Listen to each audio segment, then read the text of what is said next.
5ই আগস্টের পরবর্তীতে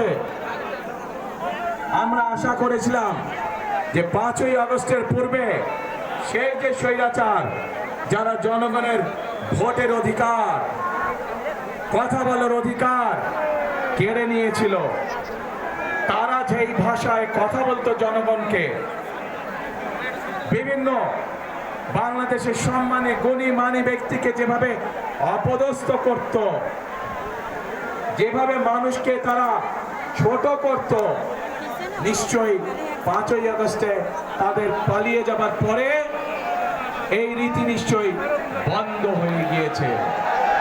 কিন্তু দুঃখের সাথে আমরা খেয়াল করলাম যে এই রীতি বন্ধ হয় নাই। একটি রাজনৈতিক দল যাদের একটি অন্য পরিচয় আছে, জনগণ যাদেরকে একটি ভিন্ন পরিচয় চিনে, জনগণ তাদেরকে কি পরিচয় চিনে? গুপ্ত পরিচয় চিনে, গুপ্ত পরিচয়।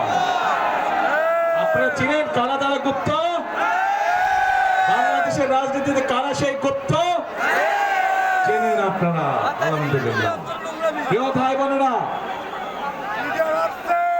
বর্তমানে বাংলাদেশে এক নতুন জালেমের আবির্ভাব হয়েছে।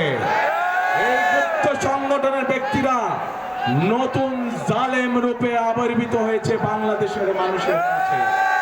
কেন?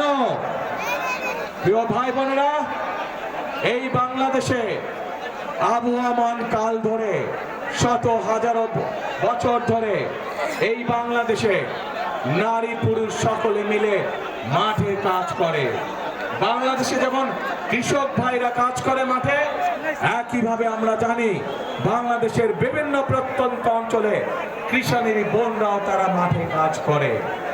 প্রিয় ভাই বোনেরা, শুধু মাঠেই নয়, বিভিন্ন কল কারখানায় আমরা দেখেছি আমাদের মায়েরা, আমাদের বোনেরা, আমাদের নারীরা তারা পুরুষের পাশাপাশি কাঁধে কাঁধ মিলিয়ে কাজ করে। তারা যে গার্মেন্ট শিল্প নিয়ে সমগ্র পৃথিবীতে আমরা গৌরব বোধ করি, সেই গার্মেন্ট শিল্প টিকিয়ে রেখেছে এই দেশের নারী সমাজ, এই দেশের মা বোনেরা।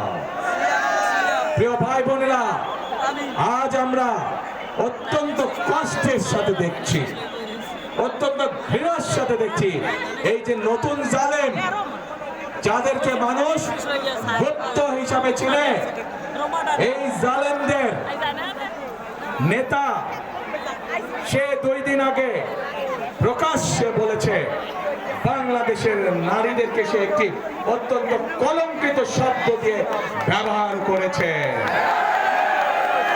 প্রিয় ভাই বোনেরা,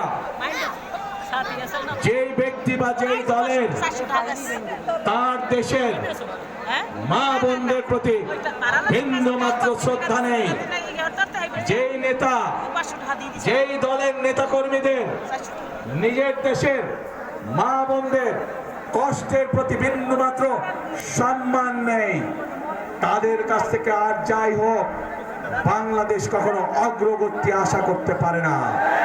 তাদের কাছ থেকে আর যাই হোক বাংলাদেশের মানুষ আত্মসম্মানমূলক কোন মর্যাদাপূর্ণ কোন আচরণ আশা করতে পারে না। প্রিয় ভাই বোনেরা, এই জালেমদের একটি কথাই শুধু বললাম, আমি আপনাদেরকে আরো একটি কথা বলছি।